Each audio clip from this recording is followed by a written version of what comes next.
రే మచ్చా లెగరా. నిద్రలేమ్మా. రాత్రంతా పగలదీసిన పోటుగార్లా పడుకున్నావు కదరా, నిద్రలేవరా. మచ్చా అసలు ఏం జరిగిందో ఏంటో అన్న ఉత్సాహంతో ఉన్నానురా, నిద్రలేవరా. గుడ్ మార్నింగ్ రా. ఇది మార్నింగే కానీ నైట్ ఏం జరిగిందో చెప్పరా. ఏంట్రా పొద్దు పొద్దున్నే? ఏ చిన్న ఇంటూ ఇవ్వట్లేదే. నీలవేణి, నీలవేణి,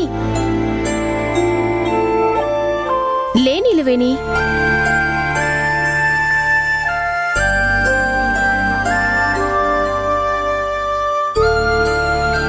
అక్క బాగా నిద్రపోయాను. అయినా మీరేంటి మనిషికో చోట పడుకున్నారు? దాని గురించి ఏం చెప్పమంటారులేండి. ఇంతకీ నీ కాళ్ళొప్పి ఎలా ఉంది? పర్వాలేదక్క, చాలా వరకు తగ్గింది. నొప్పి కూడా అంతగా లేదు. సమయానికి మీరు ఆ తైలం ఇచ్చారు కాబట్టి సరిపోయింది. లేకపోయి ఉంటే చాలా ఇబ్బంది పడి ఉండేదాన్ని. అయినా ఆ గొప్పతనం ఆ తైలాంది కాదు, ఆ తైలాన్ని కాలికి మర్దనా చేసిన మనిషిది. అంటే తారకన్నయ్య హస్తవాసి మంచిదన్నమాట. నువ్వొకదానివి. హస్తవాసి లేదు, గిస్తవాసి లేదు.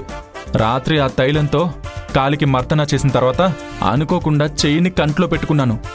దాంతో రాత్రి మొత్తం కళ్ళ మంటలతో చచ్చిపోయాను. కాసేపు నీ కాలికి మర్దన చేయమంటావా? ఏంటి నిలవేణి, ఒక కాలికి పట్టి ఉంది, ఇంకో కాలికి లేదు.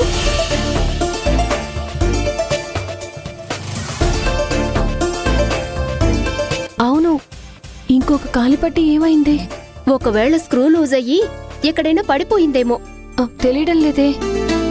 రాత్రి ఆయన ఎత్తుకునొచ్చేటప్పుడు ఎక్కడైనా పడిపోయిందేమో అక్క. నువ్వేం టెన్షన్ పడకు, ఇక్కడే ఎక్కడ ఉంటుంది, వెతికి చూద్దాం. సరే అక్క, వెతుకుదాం. ఏమండి వెతకండి. అలాగే. అన్నయ్య కాస్త మీరు కూడా వెతకండి.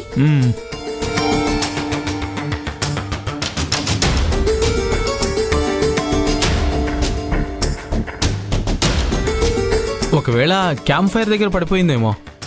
అయినా నువ్వే కదరా నీలవేణి ఎత్తుకొని వచ్చావు. అలా వచ్చేదారిలో ఒకవేళ మిస్ అయిందేమోరా. మీరు చెప్పేది నిజమే అన్నయ్య.